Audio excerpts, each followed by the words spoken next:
Welcome to MLC TV News Hour, reaching you live from the city of Lokoja, the Confluent State of Nigeria. I am Fatima Yakub. The headlines. International Women's Day. LCCI calls for reforms on gender equality. ASUU SHUNS renegotiation panel inauguration. Slain 22-year-old BLT driver opens up, nabbed end. Russia says it may cut gas supplies if oil ban goes ahead. Now the news in detail. The President, Muhammadu Buhari, has praised Vice President Yemi Osibanjo for his loyalty and dedication to duty, especially in supervising the nation's economy. This, according to him, involves regular interface with heads of public and private institutions and other government structures to ensure synergy and harmony that put the welfare and well-being of all Nigerians first. The President made his feelings known in a congratulatory message released by his spokesman, Femi Adesina, in Abuja on the occasion of Osibanjo's 65th birthday. Buhari also noted the worthy contributions of the Vice President to the development of the country as a lawyer, scholar, administrator, and pastor. He lauded him for working selflessly and sacrificially to bring government closer to the people and placing the people at the center of governance by regularly advocating policies that support human development. Buhari extolled Osibanjo's courage, humility, and resourcefulness, praying that the Almighty God will continue to grant him the strength, wisdom, and good health to serve the nation and humanity. The Lagos Chamber of Commerce and Industry has called for policy and social reforms that put gender equality and sustainability at the center of governance, politics, and international affairs. LCCI President Dr. Michael Olawale Kole gave the advice in a statement in Lagos to commemorate the International Women's Day celebrated annually on March 8. Olawale Kole emphasized the need for women to be given equal access to resources for them to add more value to society.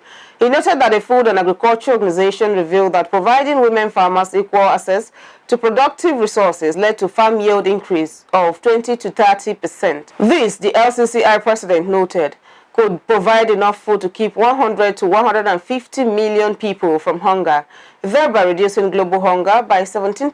Olawale added that all levels of government, women's representation and leadership appeared to drive better performance and was more sensitive to environmental outcomes. He posted that at the local level, women's participation in managing natural resources had led to more equitable and inclusive resource management and better conservation outcome in Nigeria. He said, in the public service, women had proved to be less corrupt than their men folks, who had been in the news for the wrong reasons. Addressing Nigeria's political terrain, the LCCI president noted that about 51% of women were involved in voting during elections. In spite of this, Olawale said women were still underrepresented in both elective and appointive positions. He expressed sadness over the rejection of the bill for an act to alter the provision of the Constitution of the Federal Republic of Nigeria, 1999, to provide for special seats for women at the National and State House of Assembly. He urged the National Assembly to reconsider the rejected bills for a possible review and acceptance for inclusive governance. The National Agency for Control of AIDS on Monday stated that more efforts needed to be put in place to reduce the gender inequality and violence that women and girls at risk of HIV face in the country. The agency made this known in a statement it released ahead of the International Women's Day. The statement, which was signed by the NACA head of media and protocols, partly read, this year's International Women's Day comes on the heels of an unprecedented global movement for women's rights, equality and justice. Unfortunately, in most communities, resources are limited to support economic strengthening and livelihood intervention for indigent persons living with HIV, particularly women, whose main role is still to be a wife, mother, and homemaker, while the man is the main decision maker and income earner.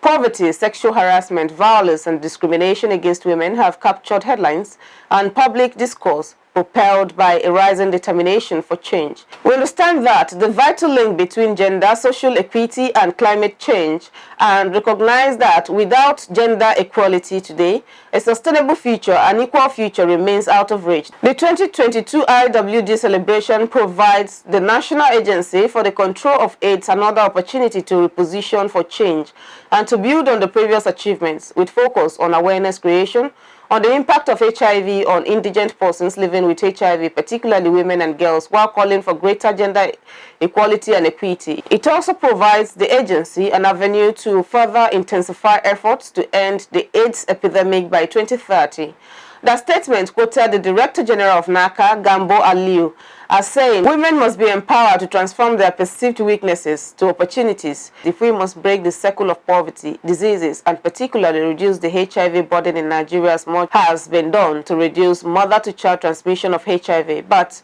much more needs to be done to reduce the gender inequality and violence that women and girls at risk of HIV often face."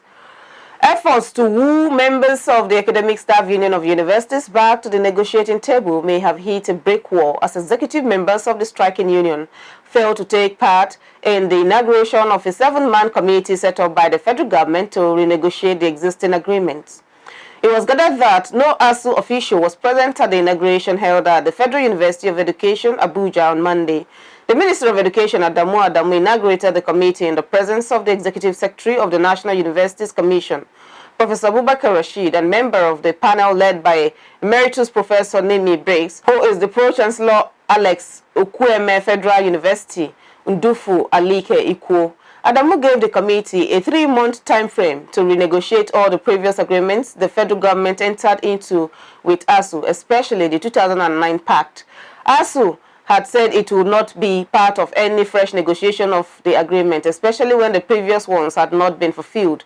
Although ASUU is still observing its month-long warning strike, some of the reasons for the strike are the disagreement on the implementation of the integrated payroll and personnel information system, and the non-release of the university's revitalization fund running into several billions of naira. Adamu, however, said there is no gain saying that the earnest desire of every stakeholder in the Nigerian university system, and indeed the nation at large, is to conclude this renegotiation within the shortest possible period. The Director General of the Nigerian Mining Cadastral Office, Obadi Nkom, says his agency has partnered with the World Bank to upgrade the system to enable foreign investors to apply online for mining license in Nigeria. He said this when he received a delegation of Optiva Resources Limited, a London-based investment organization, alongside its investment advisor, NPL Advisors. This was contained in a statement issued by the agency and made available to journalists on Monday. The statement read in part, he said that the government collaborated with the World Bank to upgrade the agency system and it is compatible with the rest of the world, adding that the electronic mining cadastry application-based system, a ready-made platform, has been provided for investors all over the world to come on board. Nkom was quoted as saying, "We upgraded from regular Polygon to the online system we have now. We are talking about real-time administration, and these are the series of upgrades that will align with best international practices," he added. "With the new system, you can apply for a mineral title from anywhere in the world. Currently, we are crossing and dotting wherever is necessary for us to have a sustainable sector." The MCODJ further stressed that public-private partnership could drive huge investment into mining. He encouraged investors to leverage on the digitalized system and explore the Nigerian mineral sector. He said that mineral titles such as exploration license, quarry lease, small-scale mining lease, water use permit, and mining lease are open to foreign investors. Nkom added that offices in 6 geopolitical zones have been open to equally receive applications from different zones and states. The Chief of Naval Staff, Vice Admiral Awal Gambo, has charged his men to work hard to improve the economic prosperity of the country. Gambo stated that with the reliance of the country on crude oil, officers should do all within their means to prevent the maritime environment from economic saboteurs. He spoke at the retreat with principal officers and commanding officers in Abuja. Gambo said, notably, the Nigerian Navy is the tireless and vigilant custodian of the nation's maritime security interest. It is statutory, empowered to provide security to the vast oil and gas industry in the nation's waters as well as our strategic lines of communications. He also said despite the huge expectation on his men, poor funding had been the albatross of the Nigerian Navy.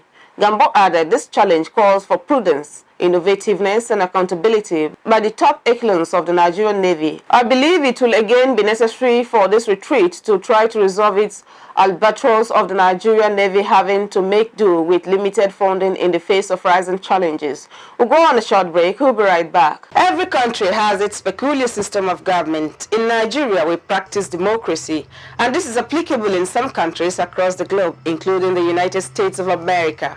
What is democracy? It is the government government of the people, by the people and for the people. In the political arena, we are ready to x-ray how we play politics in Nigeria and other countries. The challenge of power shift syndrome, how it has impacted or affected the people. How can we make it better for all? Join Fatima Yakub on Melkite TV online every Saturday by 9 p.m. to discuss and examine all about the politics and the power that be.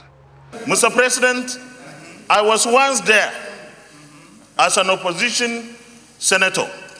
There was never a time that we called the president at that time, who was a PDP president, an insult, because this is our institution. And if we don't conduct ourselves with dignity and respect, nobody will respect us. The heads of security in Nigeria made several different explanations for killings of our citizens. The Constitution of the Federal Republic of Nigeria 1999 as amended, I hereby forward for the confirmation by the Senate the appointment of the underlisted nominees as National Commissioners and Resident Electoral Commissioner for the Independent National Electoral Commission, INEC. To watch us, subscribe to our YouTube channel, Melkite TV. Like our Facebook page, MLC TV, and follow us on our Instagram, MLC TV 2021. We are here to inform, educate, and to criticize constructively. Don't miss it.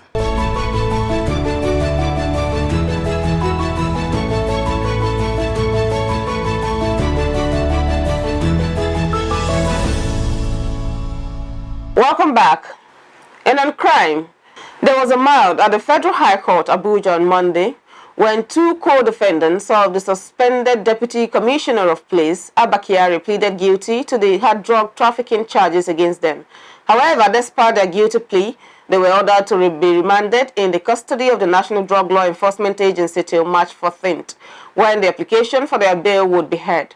The federal government, through the NDLEA, arraigned Kyari, 4 policemen and 2 civilians on an 8-count charge bordering on conspiracy, obstruction, and dealing in cocaine and other related offenses, while Kyari and 3 other defendants, who are police officers, pleaded not guilty to the entire 8-count charge. The 2 civilians, Chibuina Umeibe and Emeka Ezenwanne, pleaded guilty to 5th, 6th, 7th charges, where their names featured upon the plea of the defendants. Kyari's counsel, Kanu Agabi SAN, along with counsel for other defendants in the charge, prayed the court to admit their clients to bail. Meanwhile, the trial judge, Justice Emeka Nwite, adjourned till Monday to hear the defendants' bail application and ordered that they should be remanded in custody of NDLEA. The judge also fixed March 28 for review of facts in the charges against the 2 defendants who pleaded guilty. The judge will also sentence them on the day. The driver of a Lagos bus rapid transit vehicle who drove and murdered 22-year-old Oluwabamise Ayonwole has revealed why he ran away after the incident. The driver, who was identified by the police as Andrew Nice, explained that he ran away as he was overwhelmed by the circumstances that led to Bamise's death. Nice revealed this in a video clip shared by the Lagos State Commissioner of Information and Strategy, Benga Omotosho, on his Twitter handle. The suspect, who exonerated himself in the video, noted that he had no connection with the fashion designer's death, but was only following instruction of her abductors, who held him and Bamise hostage on the bus. Explaining what transpired in the bus, Nice revealed this in a video clip shared by the Lagos State Commissioner for Information and Strategy, Benga Omotosho, on his Twitter handle. The suspect, who exonerated himself in the video, noted that he had no connection with the fashion designer's death, but was only following instructions of her abductors, who held him and Bamise hostage on the bus. Explaining what transpired in the bus, he said, "When those guys showed me their weapons, I couldn't be myself anymore. Fears took over me and I only followed orders from the man with the gun who sat close to him." Nice said he followed the Keta bridge, and around the overhead bridge, they ordered him to stop there and was asked to open the door. Her assailants came down and started dragging her down from the bus. He further said when he saw that she was crying for help, actually he was helpless and thought she was still in the bus holding on to one of the irons that could help keep her in the bus. In that process and with that thought, he moved on, and that is just the truth.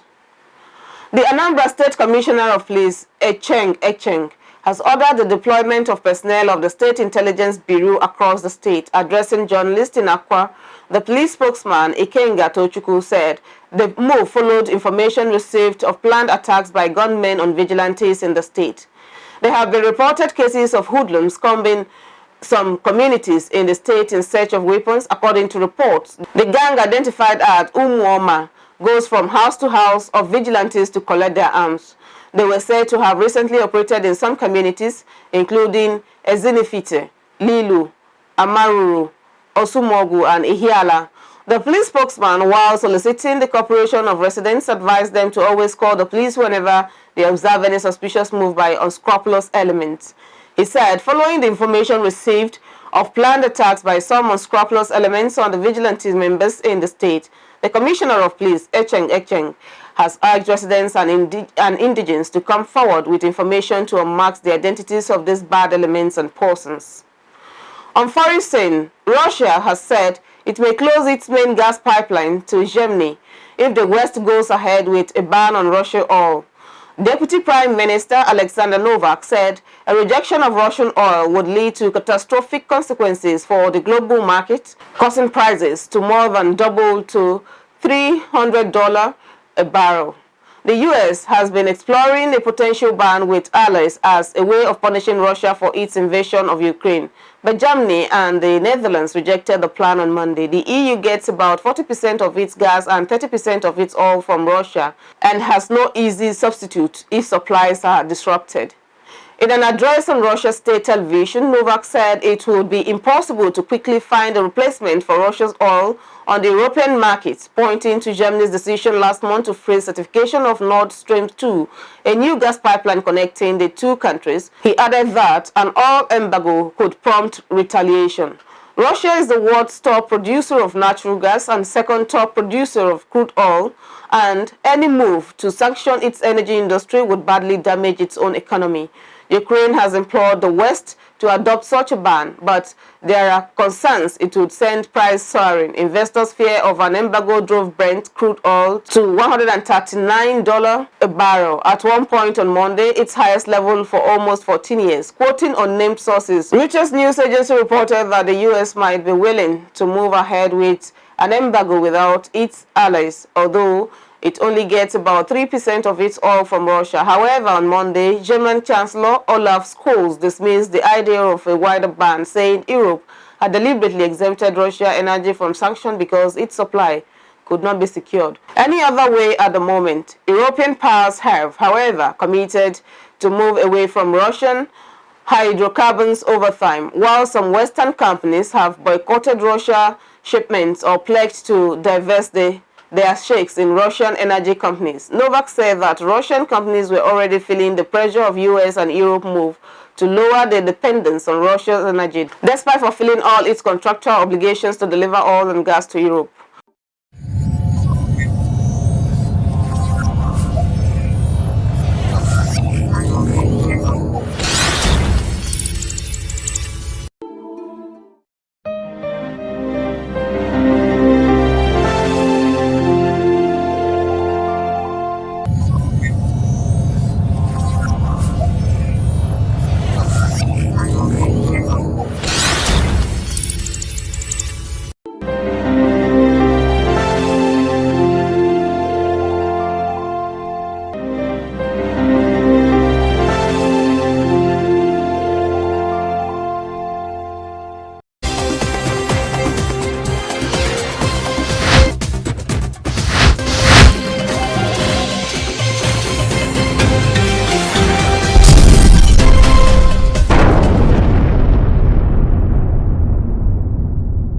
And now in sports, the Nigerian Football Federation and sports stakeholders in Nigeria have mourned the veteran sport broadcaster Adesola Fabio Lanipekun, who died 4 days after his 80th birthday. Lanipekun's death came just a week after another iconic sport journalist, Sonny Emmanuel Ojagbease, died in the United States at 71 after a brief illness On its part, NFF described as most sorrowful the death of sports broadcasting pathfinder Lani Pekun, which occurred on Sunday. Also, the Sport Writers Association of Nigeria, Lagos chapter, asked the federal government to immortalize the Lani Pekun chairman of the Lagos Swan chapter, Debo Oshundun, made the appeal in a statement after the demise of the highly revered journalist. According to Oshundun, late Fabio Lani Pekun's faith in sports writing and development in Nigeria deserves commendations and needed to be accorded every respect.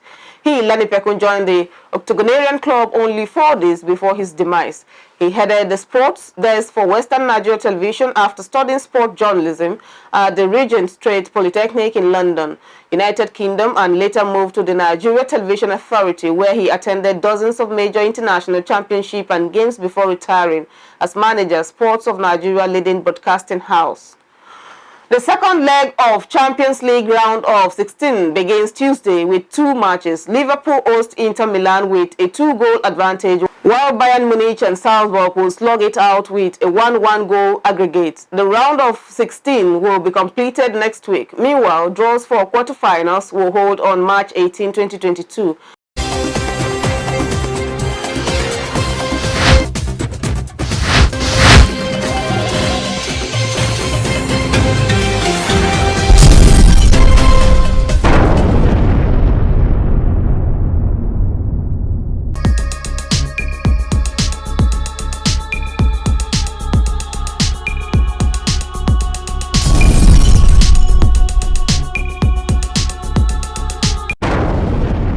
Over to Matthias Ayodeji Peters for entertainment news.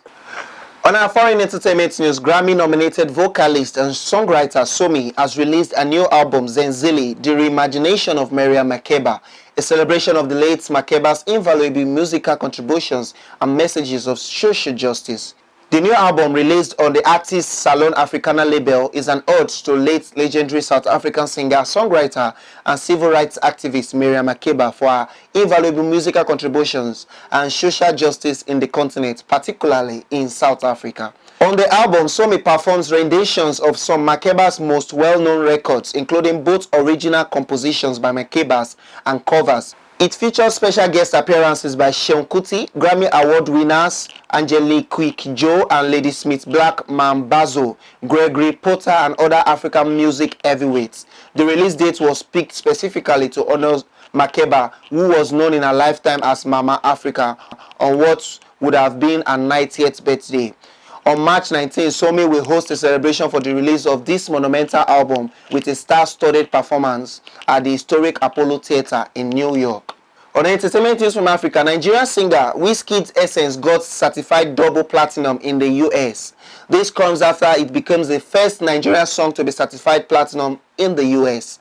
An album or single is certified platinum when it moves the equivalent of 2 million physical sales in the United States. On October 5th, 2021, it was reported that Essence, Wizkid Anthem's Summer Banger has been certified platinum in the US. It also becomes the first African song to hit that milestone. This was revealed by Chat Data via its Twitter account. To be clear, this is the version that features only Thames and peaked at number 54 on the Billboard Hot 100. Not the version which features Justin Bieber and has peaked at number 10 on the same chart. On September 2nd, 2021, Nigerian superstar Wizkid's groundbreaking single Essence was certified gold in the US. And that is all on entertainment news today. My name is Matthias Ayodeji Peter, reporting for MLC TV. Back to our caster for more stories.